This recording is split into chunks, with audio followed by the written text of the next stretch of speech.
मियाँ जी किसकी गांड लेनी है? गांड नहीं बे, जान लेनी।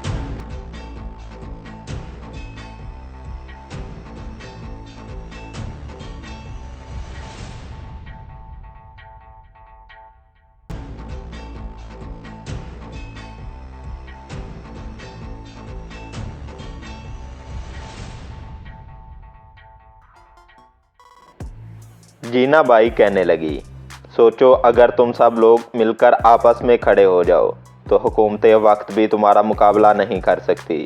पठान ग्रुप और दाऊद बिरादरान के एक हो जाने की कुव्वत से ना सिर्फ तुम्हें प्रॉपर्टी मिल जाएगी बल्कि इसके बाद कोई इसकी तरफ आंख उठाकर भी नहीं देखेगा।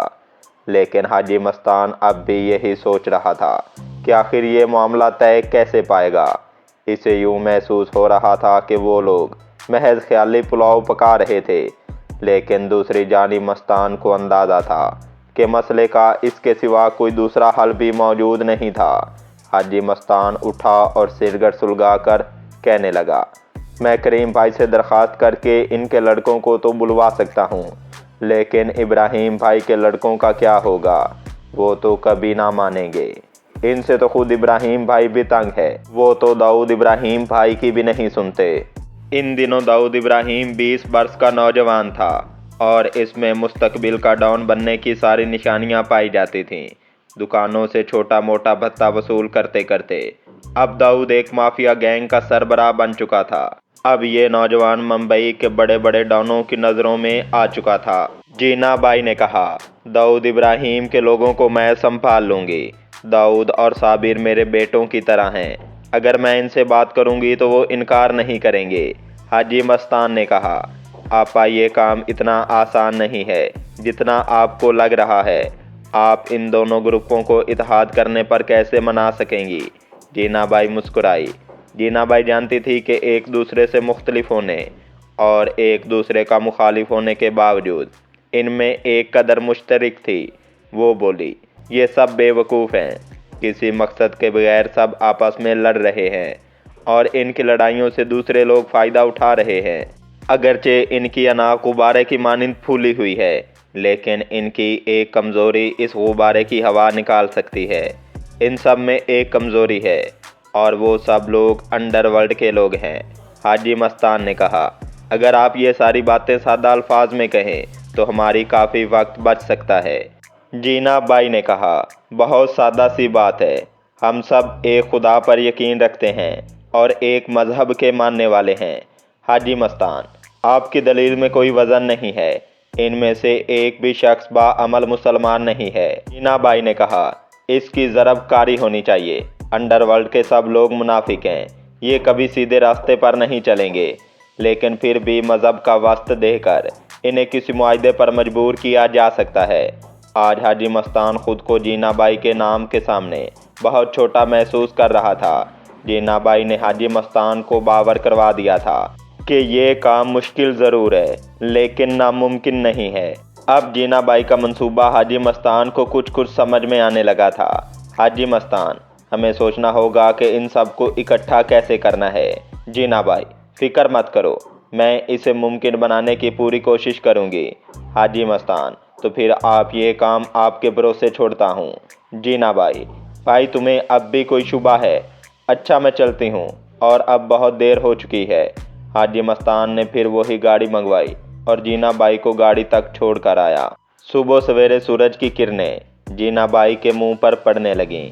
जीना बाई ने आंखों पर हाथ रख के सूरज की चमक से बचने की बड़ी कोशिश की, लेकिन इसे उठना ही पड़ा। जब जीना बाई की आंख खुली और इसने वक्त देखा तो 9:30 बज चुके थे, जो घर के तमाम लोग अपने अपने काम के लिए निकल चुके थे। डोंगरी की गलियों में जिंदगी पूरी तरह रवां दवां थी। जीना बाई ने खिड़की से सर बाहर निकाला तो आवाज़ आई, सलाम जीना मासी। जीना बाई ने सलाम का जवाब दिया, लेकिन रात देर से सोने की वजह से इसका सर भारी था और ज़्यादा देर बात करने के मूड में ना थी और इसने फ़ौरन ही सर अंदर कर लिया।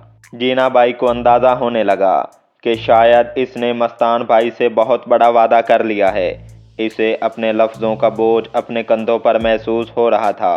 जीना बाई हल्की बात करने की आदी ना थी और जब कोई वादा कर लेती तो इसे निभाने की पूरी कोशिश किया करती थी।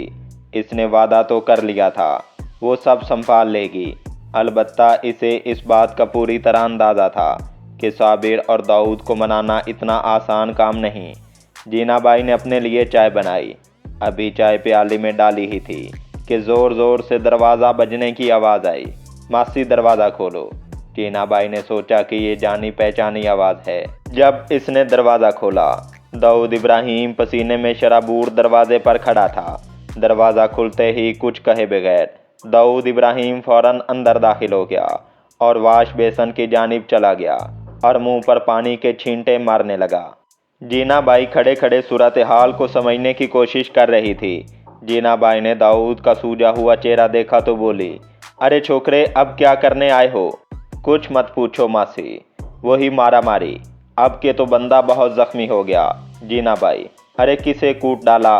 दाऊद, तुम्हारा वही चूहा। जीना, अरे कौन चूहा?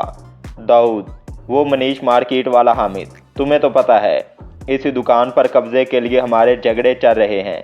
आज तो वो आपे से बाहर हो ही गया। मैंने भी साले को बहुत कूटा।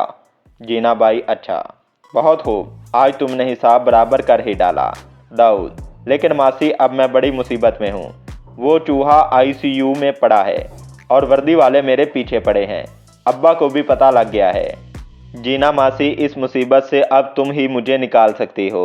जीना बाई खामोशी के साथ बैठ गई और कुछ सोचने लगी। इसकी अकल का पहिया तेज़ी से घूमने लगा। फिर वो बोली, मैं हूं ना, तुम्हें कोई हाथ तो लगाए, लेकिन तुम्हें अंदाज़ा होगा कि मैं एक ही वक्त में पुलिस वालों तुम्हारे अब्बा से निपटना कोई आसान काम नहीं होगा। दाऊद इब्राहिम कहने लगा, मासी, मैं तो एक बात जानता हूँ, काम कितना ही मुश्किल क्यों ना हो, तेरे बाएं हाथ का खेल होता है। जीना बाई मुस्कुराई और कहने लगी, अगर मुझे तुमसे कोई काम पड़े तो मेरे काम आओगे? दाऊद इब्राहिम ने बगैर किसी हिचकिचाहट के कहा, मासी, तेरे लिए तो जान भी हाजिर है, तू तो मेरी माँ जैसी है। जीना बाई, अच्छा, तो फिर ये सब कुछ मुझ पर छोड़ दो और फिलहाल इधर ही छुपे रहो। दाऊद, नहीं नहीं मासी, ये जगह महफूज नहीं है। मैं कल तुमसे मिलता हूँ। कल तक तुम संभाल लोगी ना? अरे बम्बई, कल आके तो देखें। ये कहते हुए जीना बाई ने इसे मुंह पूछने के लिए तौलिया दिया। इसी दिन शाम को जीना बाई अचानक ही मुसाफिर खाना चली गई। दाऊद का वालिद इब्राहिम कासकर अपने हाथ सर पर रखे परेशानी और गुस्से के आलम में बैठा था। इसकी बढ़ती उम्र और कमज़ोरी के आसार इसके चेहरे की झुर्रियों से झलक रहे थे। कमरे का माहौल इंतहाई संजीदा था कि ऐसे में जीना बाई वहाँ से दाखिल हुई। इब्राहिम बाई, सलाम जीना बाई, कैसे आई हो? जीना बाई स्टूल पर बैठते हुए, सलाम भाई, दाऊद का सुना था, सोचा आपसे मिल लूँ। घर आया वो? इब्राहिम भाई गुस्से से लाल होते हुए, इसकी हिम्मत है कि वो घर आए? इसने तो मुझे कहीं मुंह दिखाने के लायक नहीं छोड़ा। पुलिस के महकमे में मेरी इतनी इज्जत थी, लेकिन इसने तो मेरा सर शर्म से झुका दिया। जीना बाई ये सब कुछ तहम्मुल से सुनती रही और कुछ ना बोली। वो चाहती थी कि इब्राहिम भाई अपनी भड़ास निकाल ले। इसी असना में कमरे के अंदर आमना जीना बाई के लिए चाय लेकर दाखिल हुई। दोनों खवातीन गले मिली और फिर दाऊद की माँ आमना बोली, आपा, हमारे बुरे दिन आए हैं। दाऊद ने फिर वही किया। आमना जीना बाई से गले मिलते हुए रो पड़ी। जीना बाई, रो मत बहन, तुम्हारे बेटे का कसूर नहीं है, वो एक अच्छा लड़का है। इब्राहिम भाई गुस्से से, क्या कह रही हो आपा, कम अज़ कम इसकी तरफदारी तो ना करो। वो हामिद ICU में पड़ा मौत और ज़िंदगी की जंग लड़ रहा है। पुलिस वाले घर के 2 चक्कर लगा चुके हैं। हर शख्स की ज़ुबान पर यही कहानी है। जीना बाई, अरे इब्राहिम भाई, इस हामिद के बारे में तो इस तरह से ना बोलो, बड़ा ही बुरा आदमी है, मर ही जाए तो अच्छा है। इससे तो हर बंदा तंग है। अपना दाऊद तो इसके पास सिर्फ बात करने को गया था, लेकिन इसने आओ देखा न ताओ और दाऊद को मारना शुरू कर दिया। दाऊद ने तो इसे अपने बचाव के खातिर मारा है। इब्राहिम भाई जीना बाई की तरफ मशकूक अंदाज से देखते हुए बोला, जीना, तुम्हें इतना सब कुछ कैसे पता चला? जीना बाई, दाऊद मेरे बेटे की तरह ही है। जैसे ही इसने वाक़े के बारे में सुना तो मेरे जहन में तुम्हारा और आमना बीबी का ख्याल आया। मैंने चंद लड़कों से पूछा जो लड़ाई के वक्त वहाँ पर मौजूद थे। उन्होंने बताया कि गलती दाऊद की नहीं है, आमना बीबी। ये सुनते ही खुदा का शुक्र है मेरा बच्चा मासूम है, इब्राहिम भाई बोला। जीना भाई, ताली दो हाथ से बजती है। मैंने अपनी सर्विस के दौरान ऐसी लड़ाइयाँ देखी हैं, मुझे पता है। मेरा बेटा मासूम वासूम कोई नहीं, जीना बाई कहने लगी। भाई दाऊद को बहुत मार पड़ी है, अगरचे वो अपना बचाव ना करता, आज हम इसका जनाजा पढ़ रहे होते। क्या तुम हामिद को दाऊद पर तरजीह देते हो? इब्राहिम भाई, एक तावील खामोशी के बाद, अगर ऐसा है तो मैं दाऊद से बात करता हूँ, इसके लिए इस तरह की फिर कोई हरकत ठीक नहीं है। जीना बाई खड़े होते हुए, मैं इसे तलाश करती हूँ और इससे कहती हूँ कि तुमसे मिल ले। इस पर ज़्यादा गुस्सा ना करना, वो अच्छा लड़का है, मेरा भरोसा करो, मैं ऐसे बच्चे पर कुर्बान जाऊँ। ये कहते हुए जीना बाई कमरे से बाहर निकल गई। जीना बाई को ये महसूस हो रहा था कि इसने दाऊद का आधा मसला तो हल कर दिया था। अब जीना बाई का ध्यान दूसरी जानिब गया। अब वो इन लोगों के बारे में सोचने लगी जो दाऊद को जेल की सलाखों के पीछे डाल सकते थे। पुलिस वालों के खातों में दाऊद का रिकॉर्ड कुछ अच्छा ना था, इसलिए जीना बाई ने सोचा कि किसी ऐसे शख्स के पास जाया जाए जो ये सब होने से रोक सके। नाज़रीन मोहतरम, तो ये थी आज की वीडियो। उम्मीद करते हैं आज की वीडियो आपको पसंद आई होगी और साथ में आपसे गुजारिश है कि डिस्क्रिप्शन में दिए गए लिंक पर क्लिक करके मेरे दूसरे चैनल को सब्सक्राइब कर लें, क्योंकि इस चैनल पर आपको तंज़ो मज़ा से भरपूर वीडियोज़ मिलने वाली हैं। और आपसे गुजारिश है कि इस वीडियो को लाइक कीजिए और कमेंट करके बताइए कि आपको हमारी वीडियोस कैसी लगती हैं। हमारे चैनल को सब्सक्राइब कर लें और साथ में लगे बेल आइकन को दबाकर ऑल नोटिफिकेशन ऑन कर लें, ताकि हमारी हर नई आने वाली वीडियोस आपको बर वक्त मिल सकें। मुंबई माफिया 2.0 की एक नई एपिसोड में आपसे दोबारा मुलाकात होगी। तब तक के लिए अपने मेज़बान जमशेद मुश्ताक को दीजिए इजाज़त। अपना और अपने प्यारों का ढेर सारा ख्याल रखिएगा। अल्लाह निगहबान।